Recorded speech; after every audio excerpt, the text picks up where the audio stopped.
Seja muito bem-vindo ao Cantinho Teológico. Eu quero terminar esse ano dando algumas palavras em relação à Bíblia Sagrada, uma vez que ela deve ser o único material, digamos assim, de fé e conduta, porque a gente afirma categoricamente que a Bíblia é a nossa única regra de fé e prática. Ora, e se ela de fato é a única regra de fé e prática, isso significa que nós não temos necessidade alguma, por exemplo, de seguirmos revelações fora das Escrituras. Até porque nós sabemos que a Bíblia é completa, nós temos o cânon fechado, encerrado, não se admite, inclusive, revelação, vou dizer assim, em termos de adição, muito menos de subtração da própria revelação bíblica, da qual nós temos devidamente registrada, e por isso a gente precisa cada vez mais nos atentar para o que diz a Bíblia Sagrada. Nessa tentativa de fazer com que você seja convencido não pelas minhas palavras, mas pela Escritura Sagrada, eu apresento este versículo de 2 Timóteo, capítulo 3, versículo 16, que diz o seguinte em relação à palavra de Deus. Toda a Escritura é divinamente inspirada e proveitosa para ensinar, para repreender, para corrigir, para instruir em justiça. E no versículo 17, nós temos o motivo ou a razão, ou ainda a finalidade, para que o homem de Deus seja perfeito e perfeitamente instruído para toda a boa obra. Quando diz aqui que a Bíblia, numa alusão à Escritura, é divinamente inspirada e tem essas nuances apresentadas, de que a Bíblia é autoritativa. Portanto, ela é autoritativa, normativa, ela é aferidora de toda e qualquer conduta cristã. Inclusive, se você alega ter uma experiência, digamos, espiritual, por mais verdadeira e legítima que lhe pareça ser, ainda assim, esta experiência tem que passar pelo filtro das Escrituras, porque cá entre nós, nem sempre o que reluz é ouro. As pessoas às vezes têm uma feição muito grande por comportamentos, quando não por experiências, as quais atribuem certa legitimidade, alegando ser da parte do Espírito Santo de Deus. Porém, quando a gente verifica à luz das Escrituras, constata-se que não é a mesma coisa. Aliás, alguém já disse que uma coisa, outra coisa é outra coisa. Ou seja, a gente não pode confundir, em hipótese alguma, é, alho com bugalho. Dito isto, já que a Bíblia é autoritativa, normativa, ela é apta para estas coisas mencionadas.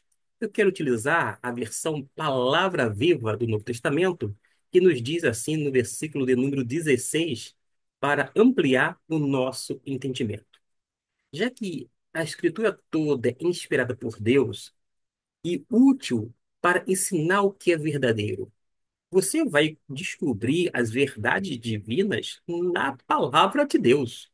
O próprio Cristo Jesus disse a respeito da sua palavra: Pai, santifica-os na verdade. A tua palavra é a verdade. Ou seja, a palavra de Deus é verdadeira.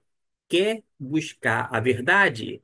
Seja conduzido pelo próprio Espírito Santo de Deus até a Bíblia Sagrada, porque ali você vai obter o verdadeiro ensino, não apenas a respeito de Deus, mas a respeito de todas as coisas as quais a palavra aborda.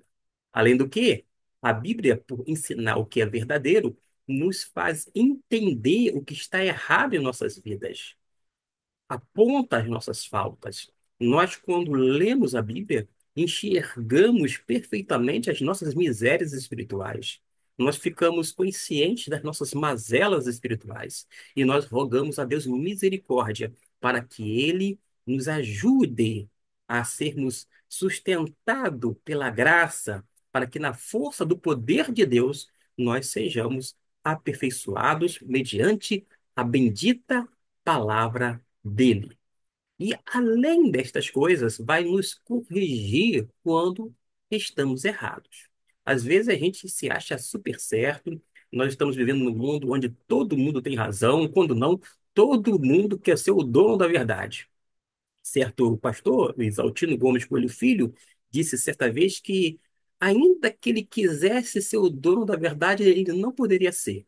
E ele explica: é porque alguns correram, ou seja, foram adiante dele, se apropriaram da verdade, trancafiaram a verdade e se diz detentor da verdade, logo o dono da verdade. De modo que o saudoso pastor Exaltino dizia: Ah, eu jamais poderia ser então o dono da verdade. Alguém chegou antes de mim, alguém se apropriou da verdade. E existem pessoas que se dizem os únicos que são verdadeiros, mas convenhamos, a Bíblia é verdadeira sim, o seu conteúdo devidamente interpretado de uma forma saudável, de modo que haja um crescimento não apenas qualitativo, mas também quantitativo, de modo que haja esse crescimento salutar, é, da Igreja de Cristo Jesus e não um mero inchaço, o que infelizmente, vez ou outra, nós temos visto com os nossos próprios olhos. Mas quando a Bíblia nos corrige, é justamente quando estamos errados, ela vai ao mesmo tempo ensinando a fazer o que é correto, o que é justo, muito mais de mostrar as nossas misérias espirituais. Ela mostra a possibilidade, através da graça de Cristo Jesus, de sermos novas criaturas, de andarmos em novidade de vida, de sermos aperfeiçoados dia após dia, mas pelo poder de Deus e não pela tecnologia que as igrejas evangélicas têm feito nos dias atuais.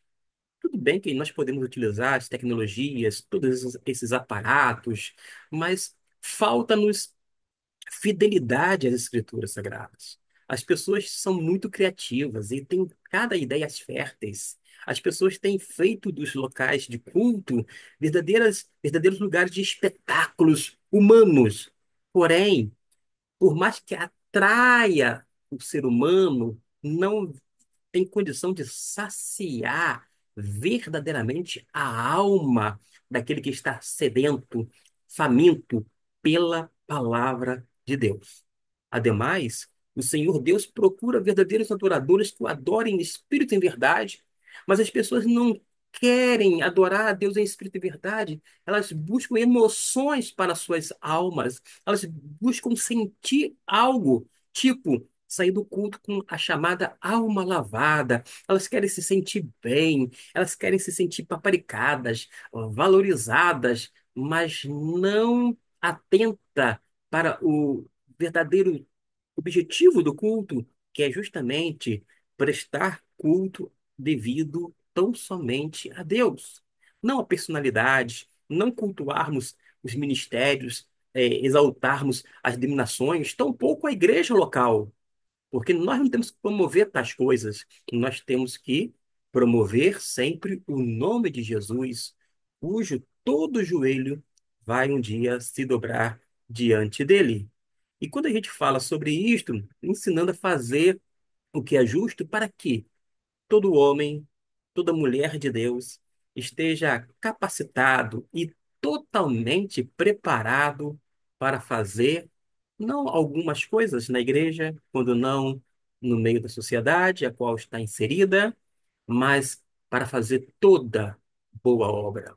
Uma obra boa que venha glorificar o nome de Deus. Uma obra boa, e sendo esta uma boa obra, que venha sinalizar para o reino dos céus. Uma obra boa, sendo esta uma boa obra, e venha a ser atrativo, de modo que as pessoas saibam justamente distinguir uma obra boa, que é justamente resultado de uma ação do Espírito Santo, mas por meio da sua palavra, em relação a obras que seria quase que obras de meia tigela, ou seja, que não encheu a tigela toda e ela faz com que as pessoas sejam vistas, enaltecidas, mas ainda assim não consegue apontar e chamar atenção para a pessoa bendita de Cristo Jesus. Por isso, a gente precisa, nesse finalzinho de ano de 2024, hoje é dia 26 de dezembro, pensar bastante e termos a Bíblia como única regra de fé e conduta, de modo que ela de fato seja autoritativa, normativa para a minha vida, para a sua vida, enfim, para a nossa vida. E podemos, então, terminar lendo a palavra de Deus, versículos 16 e 17, sendo agora na versão Almeida Corrigida Fiel, que diz assim: Toda a Escritura é divinamente inspirada e proveitosa para ensinar, para repreender, para corrigir, para instruir em justiça, para que o homem de Deus seja perfeito e perfeitamente instruído para toda a boa obra. Que Deus abençoe ricamente a sua vida e que ele possa usá-lo como instrumento dele para a honra e para a glória do Senhor. Deus o abençoe, Deus o use poderosamente.